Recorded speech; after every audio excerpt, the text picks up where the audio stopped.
Hello, and thanks for tuning in tonight, wherever you may be, to this industry webcast here on the 103advantage.com. Say what you will about the economy, but recent news suggests that the unemployment picture is improving. All signs are pointing to more cranes in the sky and more boots hitting job sites across this city in the near future. Tonight's webcast will focus on just one sector bringing thousands of jobs to our area, which have been years in the making and just a few short months ago still weren't a sure thing. But now, you can bet on it. They're coming and soon. Joining me now, as is customary with this industry webcast series, business manager Mike Monahan of IBEW Local 103. Mike, welcome. Yeah, thanks, Don. Before we get into casinos, let's go ahead and talk about the overall jobs picture. I mentioned that the unemployment picture is improving. How is it improving? Let's go ahead and start with residential. Well, residential is one economic engine we're lucky to have. There's a number of those projects that are coming. East Pier is one, if you want to go to that side of the city. The East Pier Roseland project, Suffolk Construction, was a project actually that started some time ago, and the crash of '08 kind of put it off. So that's one project. Moving over to the South Boston waterfront, Joe Fallon has a 15-story condo project, which is really bucking what has been going on. It's been mainly rentals. So that's one project. Waterside Place, another project, 319 A Street. Lee Kennedy has on Congress Street has a hotel project, and there's numbers and numbers of projects residential-wise in that side of the city. 411 D Street, the West Square, which is on West 2nd Street, a couple of hundred units there.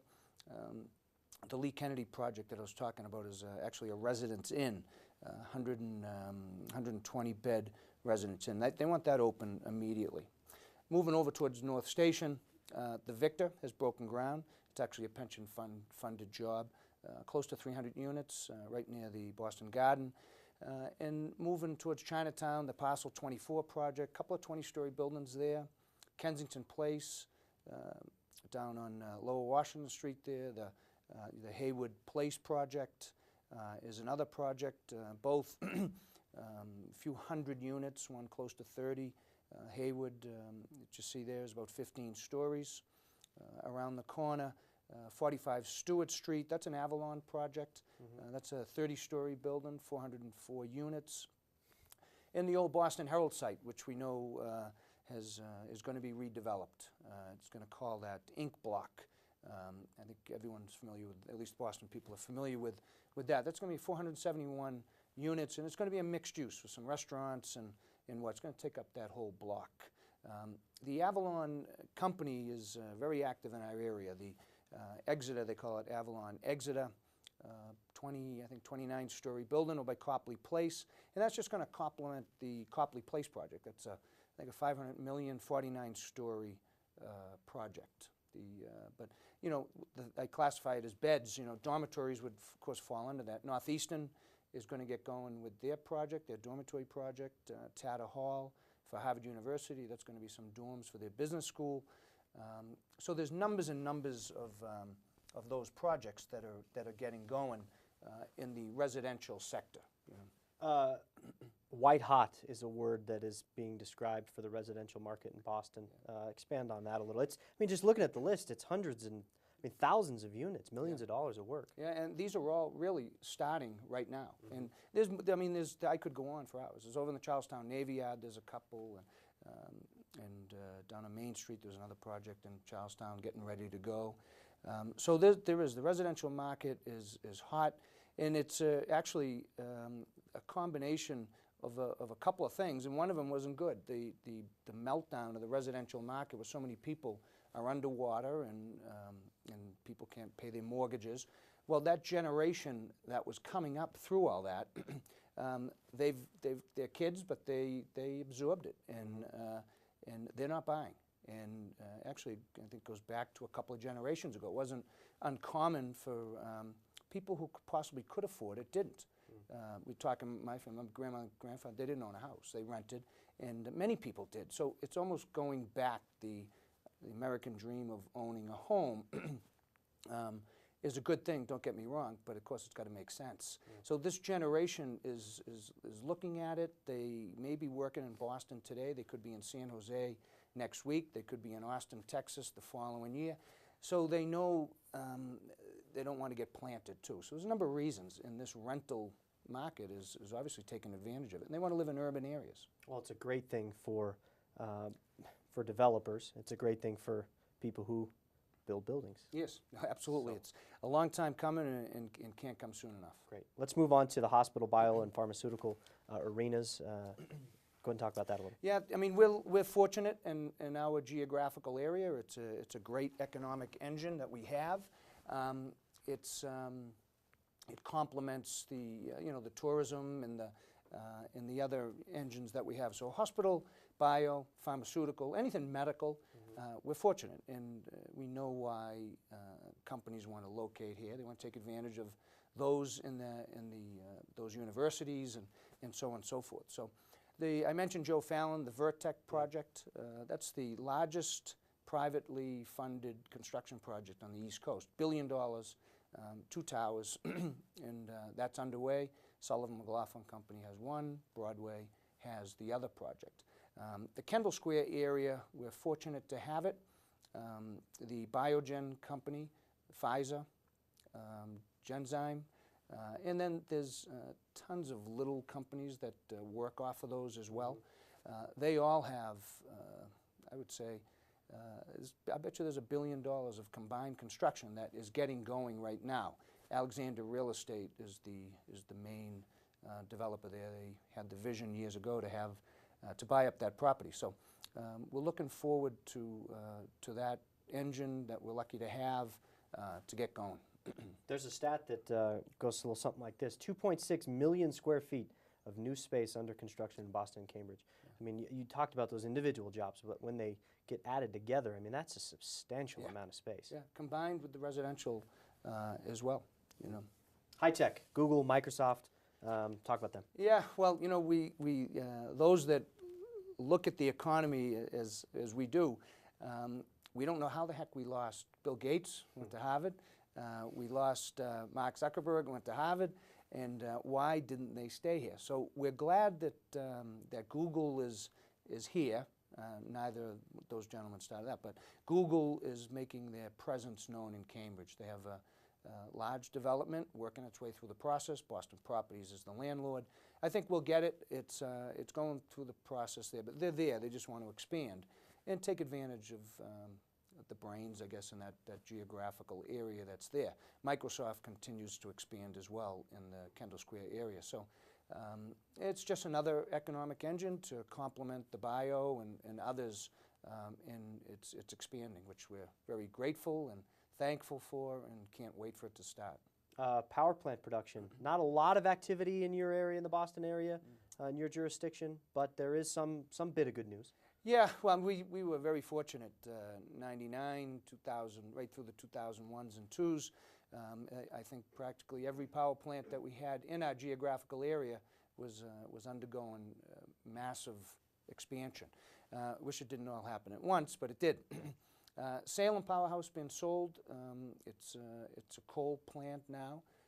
There's talk of it being a gas conversion. So one, it'll maintain, IBEW represents those people in that plant now. So of course those jobs will be maintained, and then the construction jobs that'll come out of it. So we hope that gets going. As far as infrastructure work, expanding on yet another industry that is seeing some activity pick up, the Green Line Extension project, the Big Dig, how does that all work together? Yeah, the Green Line Extension, of course the MBTA and just about every state agency, a federal agency, is strapped for money. No, MBTA is no different.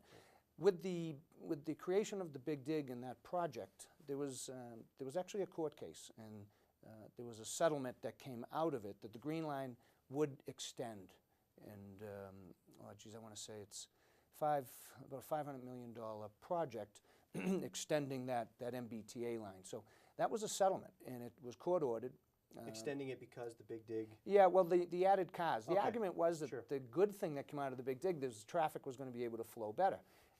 On the other side, the proponents of it said it's just going to create more cars and more pollution through the emissions and so on and so forth. So this was a settlement in court, and it was supposed to be done by 2014. I think it's going to have to get done. Where they'll get the money, I don't know, but it'll have to come from somewhere. But I think some people are saying now be finished more towards 2019. Although we want the jobs today, that may not be a bad thing if all this work comes and starts something towards the end of 2019 would be good. Sure, like you said, it all happened in the late 90s. And you guys, it was good that you had it then, but if you can stretch some of this out, there just seems like there's finally, and it's good that there's just so much work coming. Any bridge work? Yeah, we actually do. We don't do a lot of bridge work in our area. I don't know whether because they were built so good back then or what, but two bridges. The Longfellow Bridge, that's some people know it as the Salt and Pepper Bridge, the bridge that the Red Line trains go over. Major renovation of that bridge. It's a historic bridge. We just actually got a project labor agreement on that bridge. So the electrical component to that bridge is massive. I mean, because of the MBTA piece, and that bridge serves as a conduit between Cambridge and Boston for some distribution as well. So that's going to get going very shortly, and it's a project labor agreement. The Fall River Bridge, another bridge, I want to say a $300 million bridge. It's going to be a lift bridge, not like the old, those that know that area, the old bridge. It's going to be a lift bridge, so electric lift bridge.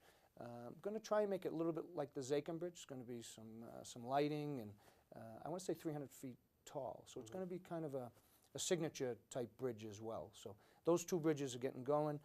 And we have some other bridges. I know I was talking to Daigle Electric the other day. He's got a couple other bridges, and so there's some work in the infrastructure, transportation with the MBTA work coming as well.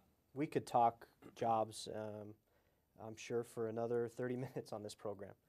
There just seems to be a lot of activity, which is, as we've said, a very good problem to have.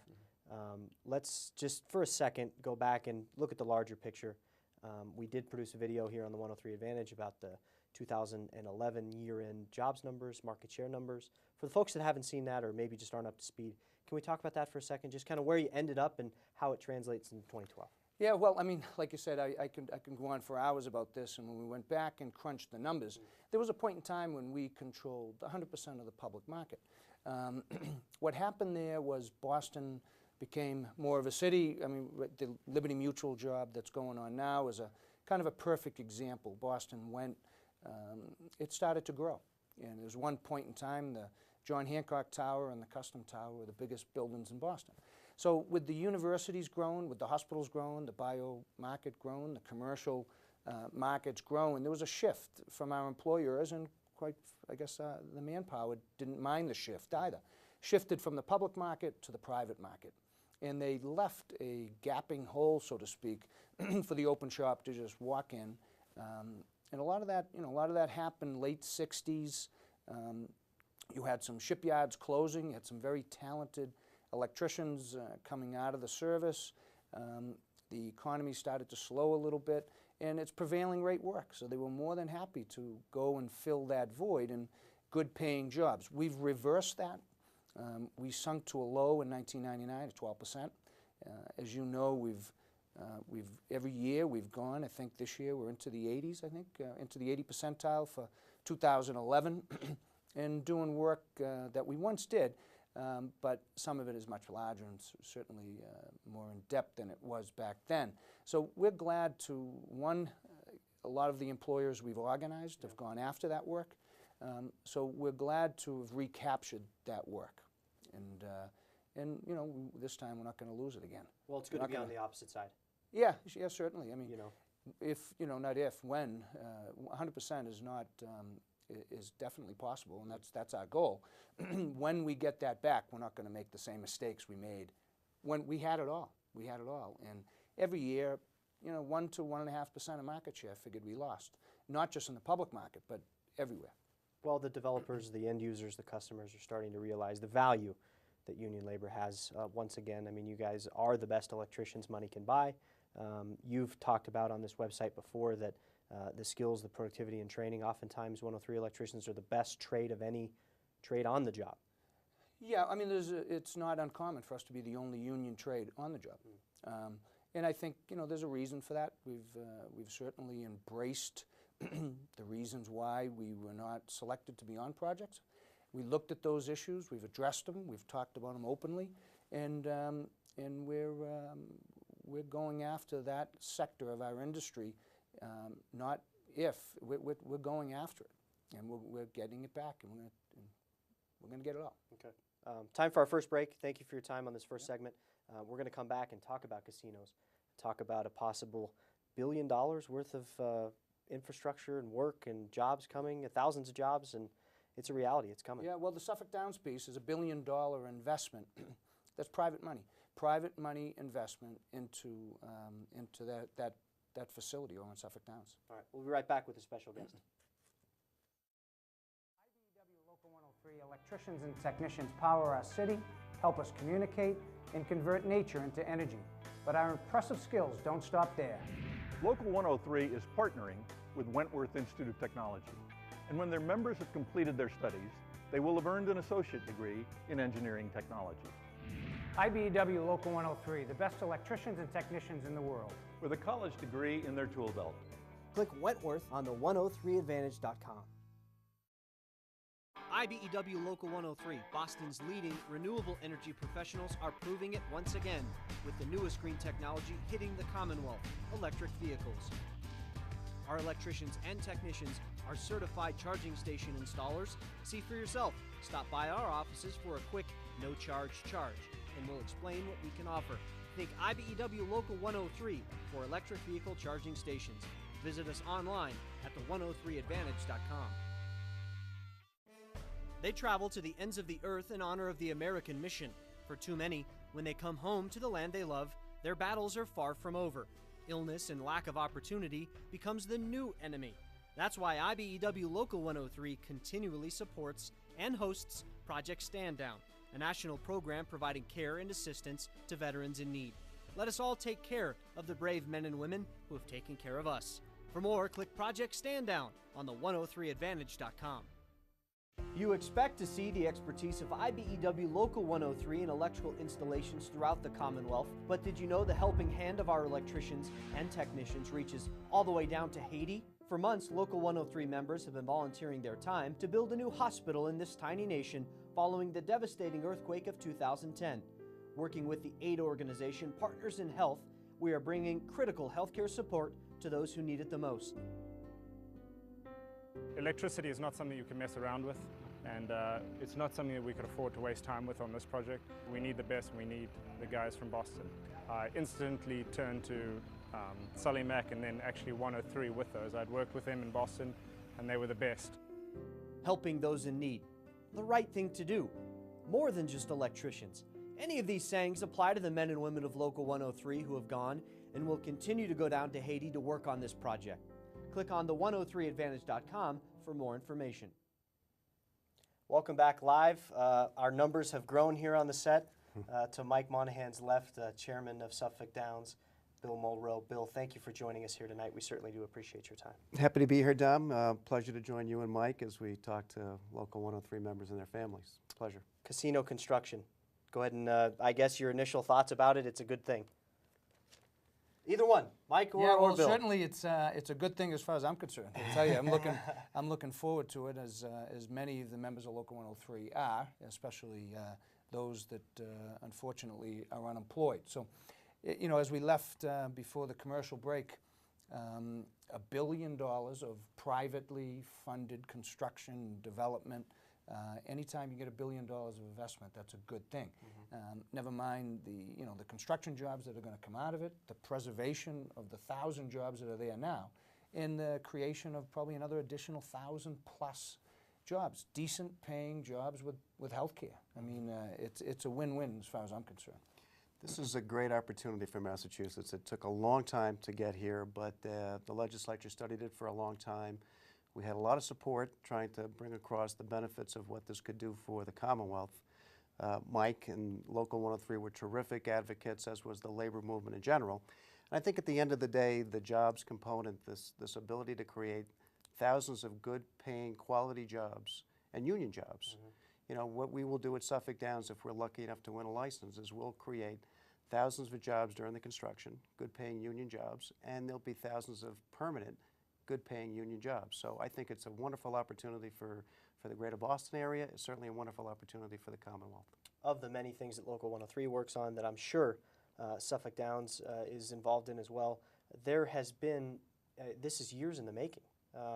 Talk about just all the behind the scenes work. I mean, now, okay, the legislature passed, you know, the bill is in, there are other steps which we'll talk about, but just all the work that got you to this point today. Well, we've been working hand in glove with the people from Suffolk Downs. 5 years we've been working on this. And, you know, we had some legislation, it didn't pass, we got another bite at the apple. We're very grateful for the legislature and, of course, the governor's signature. And it was a lot of work, but I think, you know, it's one of those labors of love that you look back and say it was worth it. I mean, we hit the State House a couple of times. We had hundreds and hundreds of Local 103 members go up to the State House. We took buses up there, and I'm just glad it passed, because to do all that work and to not get a bill, it's depressing. So we're glad we got a bill. Now we have to go through the next process, Dawn. There's a you know, it's bureaucratic, it's a process, and it's part of the legislation, and now we're going to go forward with that piece. Go ahead, Bill. Yeah, and it was a good bill. I mean, I think the legislature did study it for a long time. The governor had a lot of input in terms of putting it on the table, and I know during this tough economic times, the jobs argument was really a very strong one, and put on top of those jobs, the revenue that would come to the state. And it's a huge home run for Massachusetts, and I think Mike was being a little modest. He and 103 were terrific supporters. I can remember a specific day in March of 2010 when there was 1,000 union workers at the State House, and you combine that kind of an effort with the emails and the phone calls to legislators. You know, it was a lot of hard work, but I think the good work that it was done will pay benefits not only for years but for decades. Well, and it's an encouraging sign that you know, the legislative process, those people that we elect into office, you know, actually do listen every once in a while and do the right thing and pass bills that really do matter. Yeah, yeah. So, you know, the next part of this process, which we're working on now, is the ownership of Suffolk Downs has to come to a mitigation agreement with the mayor of Boston and the mayor of Revere. They're both host communities because the facility is in both. And when they come to an agreement, then no less than 60, no more than 90 days, we'll have a vote. So the East Boston community, the Revere, City of Revere, they will vote on whether they want a casino or not. And that is for our region. So we're in Region 1, Dom. The other one that we know of, which is fairly new, I want to say 2-3 months, is the Foxborough facility. Yep. So up until 3 months ago, we thought that maybe Suffolk Downs was going to be the only one. So they have to go through the same thing. So every region, Region 1, 2, and 3, have to come to a mitigation agreement. If it's a mayor, a town, then it's with the mayor. If, like Foxborough, they would have to do it with the selectmen. So then, if they can come to an agreement, then the town meeting members, they'd have to get 2/3 of the town meeting members to vote in the affirmative that they would want it, and then it would go to a full town of Foxborough vote. So it's a tedious process. The Suffolk Downs people, I think, are further ahead because we've been doing this for 5 years, and they've been just added 2-3 months down in Foxborough. But we're looking forward to it. The relationship that we've had with Suffolk Downs goes back 77 years. So we've got a great relationship. We built it originally, we maintained it, and we have people on site today. So it's a relationship that goes back, 7 decades. It's a good relationship. We do have a video about that relationship, the history of Suffolk Downs, how it was built, some old pictures, really kind of goes a trip down memory lane. Yeah, it's a great video. Well, let's take a look at it. Good. Go ahead.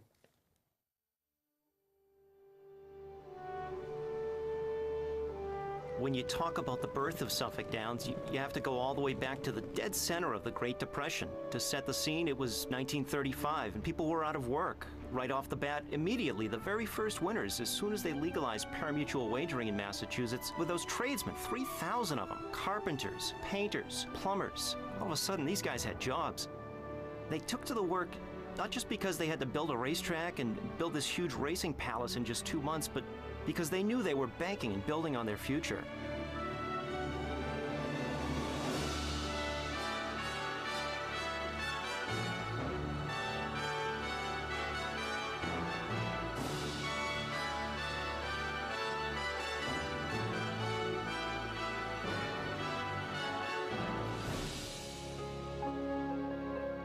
When you talk to some of the people here who work at Suffolk Downs, the word family comes up a lot.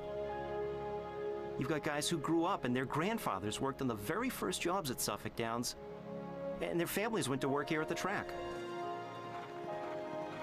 My best memory would probably be ponying horses on a nice spring summer morning. You get up and the sun's just coming up and it's a cool breeze and you're out on the racetrack and you're sitting on a horse. Pretty much my whole life, I made a living out of Suffolk Downs from day one. My grandfather, my father, myself, and now my daughter is here. Coming to Suffolk Downs every day isn't just a job for me. It feels like my family. I've been here for 18 years, and I hope to be here for 18 more years.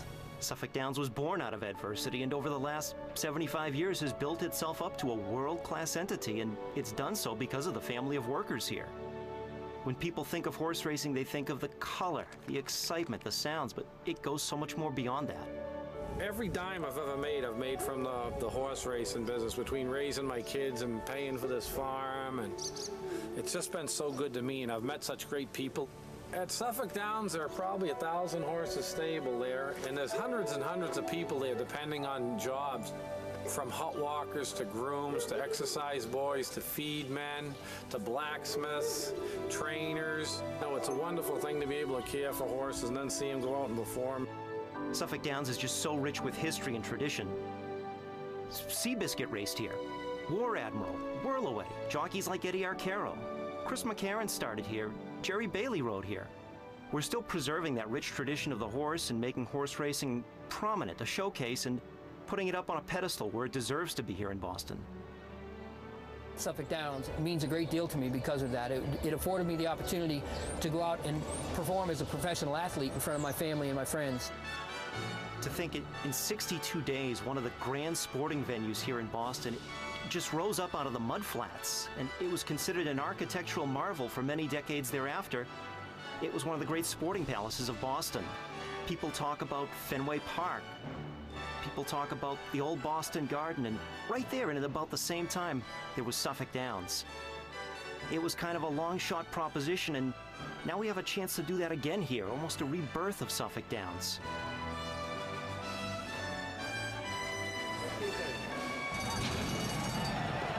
We're planning ahead for the next 75 years. We think it's a future worth betting on.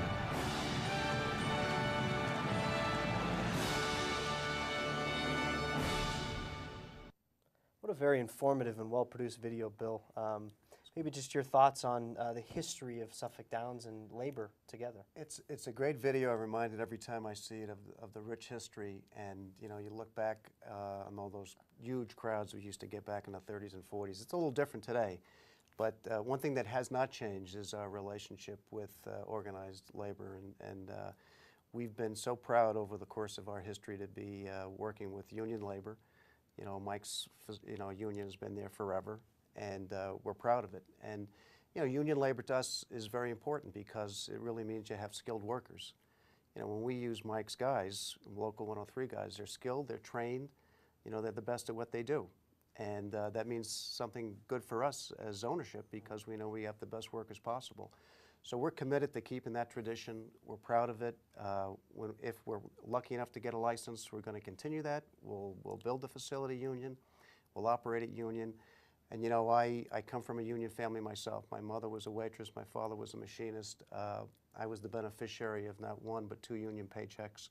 Made a huge difference in my life, and I know it makes a huge difference in so many families and lives. And we're happy to be part of that tradition. Well said. Just as we get back to construction, and we talked about the situation down at Foxborough and what they're kind of dealing with their votes, how is Suffolk Downs different? Well, we have to go through the same process. Mike gave us a little sense of what that process is, so we're talking to our local mayors. You know, Mayor Menino's been such a great supporter, and so we're in that right now, and the new mayor, Rizzo and Revere. So our process is the same, but I think The fact that Suffolk Downs has been here for 77 years and has a history, and we've been a terrific local neighbor, you know, so we exist in the community. We have a lot of supporters. We've been there. They know what to expect from us, and we've interacted with the community for a long time. I think that's a huge advantage for us at Suffolk. I think our location is excellent. Obviously, we're right there at the hub of all the transportation pieces you need. There's roads, there's T-stops, there's the airport right next to us, so it's a terrific place there. It's right so close to downtown, but separate. You know, it's all the tourists that come to Boston. I mean, Boston's obviously one of the great cities in this country, and I think it's one of the top 10 tourist attractions in the United States of America. So bringing all those tourists into Boston and having a facility there in East Boston, I think is only going to expand the tourism business. So I think that's a huge advantage for us. So I think there's a lot of things about Suffolk Downs that are very special, and I think that's why Mayor Menino's always been such a big supporter of it, because there's so much potential there. It's just one other thing, like you said, it's a resort destination, you know, year-round where people can go and they can spend their money. Is there any sorts of facts and figures for how much revenue is leaving Massachusetts going to Connecticut or other places where people want to go, you know, have a good time? Yeah, it's been well documented. About $1 billion a year leaves Massachusetts to Connecticut.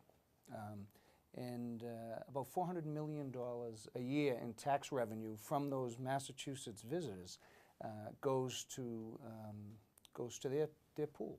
And of course they use that for their schools, and kids get computers and smart boards and so on and so forth. So, you know, there's a number of reasons why we supported the legislation. Right. But, you know, if we even get close to that $400 million, which I think we will, we need that money. We need it for roads and bridges and schools and so on and so forth, you know. So the question was asked, why, you know, why are we so far in with Suffolk Downs? Well, up until 3 months ago, there wasn't anyone else. But even with that, it's the 77-year relationship. The IBEW Local 123 that is actually there now, the mutual clerks, they'll be merging into Local 103, and that's going to grow. It's estimated maybe 1,000 employees, members of Local 103 will be over there. And they've been such a great partner for decades and decades. So it was natural for us. You know, it's certainly labor and management at its best, I think, this relationship. And that's why we feel so strongly, the legislation, of course, but then the location, you know. And like Bill says, it's just going to be another economic engine for our area, that there's going to be spin-off to hopefully more jobs, whether it's another hotel downtown. I mean, today, the Saunders people announced they want to build, I want to say, about a 30-story building down by the John Hancock Co. So that's the spin-off effect that creates even more jobs. And every economic engine hopefully complements itself, and it just spins off to more jobs, you know, whether it be the higher ed or the pharmaceutical or gaming or tourism. It all supposed to complement each other and keep people working. Bill, there's a theme that I'd like to expand on a little bit, and you touched on it about, I think it's just paying people a livable wage, and with benefits, and, you know, not always racing to the bottom. Is there any data or any projections for the type of work that permanent jobs that are going to be created, a dollar amount? I mean, what kind of jobs are you going to be creating, not necessarily only with construction, but once you guys are open? That's a great question. You know, as you look at what's happened in the last several years, this has been a recession for sure, and in many ways it's been a blue-collar recession. Mm-hmm. And not everyone has the ability to have a white-collar job, or to become an engineer, or work in a law firm, or be a banker, or whatever. But what we're going to create at Suffolk Downs, I think, is something special at this time. We're going to create thousands of what I would call good-paying union jobs, average salary about $45,000 with health benefits. So I think in this kind of an economy, when families are struggling, when they're trying to send their kids to school and pay a mortgage and put food on the table, these are good jobs. These are great jobs, actually. And I think, you know, we're happy if we're lucky enough to win that license to be able to provide them. And I think it's going to make a huge difference for so many families. I agree. All right, we're talking about all this. What does it mean for the Local 103 member? I'd like to get to that point next. And is there any sort of timeline? I mean, I know that you don't want to put hard dates on anything, but when can this work be expected? Well, I think the commission is starting to get up and running now. By statute, they need to be in place by March 21st. So at some point, there'll be a 5-member commission. And we still have to get through our hurdles, all of the local approvals that we need to do. So I would think at some point in the next 6 to 12 months, maybe it's closer to the 12, there will be some awarding of a license, we hope. And then, if we're lucky enough to win, I think we could move and have people working immediately. We'd put a shovel in the ground immediately. And again, one of the benefits of having a structure there is we can do things based off of what we have, and I think we'll put workers right to work right away. And that I mean, for the unemployed members of 103, that's got to be a great thing to hear. Oh, absolutely. I mean, all this work, it still doesn't pay the bills, or you can't eat jobs planned, but at least you can see work that's coming, I challenge Bill. I know when they originally built Suffolk Downs, they did it in 60 days. So I'm challenging, we have enough people, we can certainly pull this off in 60 days and put everybody back to work and so on and so forth. But it'll be obviously a bigger project than it is there, about $1 billion. So. Yeah, that would be a great challenge to do it in 60 days. But Mike's right. We'll go right at it, and this will be $1 billion commitment over the course of this project. It's a lot of money, and I think it can be well spent. And I think it'll be a world-class facility that everyone will be very proud of, and it'll fit the greatness of this great city of Boston. Great, Mike. Any final thoughts? Yeah, nope. It was a pleasure again, Tom, to do our quarterly webcast. I want to thank Bill for being part of it, and thank him for obviously the commitment they've made to the IBEW, Local 103, and just hanging in there, because very easily could have packed it in. I mean, these guys hung in there. Nobody ever thought we'd get a casino bill. I mean, nobody ever thought we'd get it in Massachusetts, and they hung in there, and they made the investment and what it took to lobby and do what they did, and without them it wouldn't have happened, really. Bill? It's been a good partnership. Mike's guys put a lot of effort into it. The labor movement did. We're happy it passed. We're happy we have a shot at winning a license, and hopefully we will. And if that's the case, I think it'll bring a lot of good things to the Boston area and Massachusetts in general. Gentlemen, thank you both for your time tonight. Very informative, about 40 minutes, I think it was. And the webcast will be available on the 103 Advantage in the archive section. So if you want to go back and replay anything, you can certainly do that. Once again, thank you for your time as the Industry Webcast series keeps growing here on the 103advantage.com. With that, we say so long. Yeah, thanks, Tom. We'll see you next time. Thank you.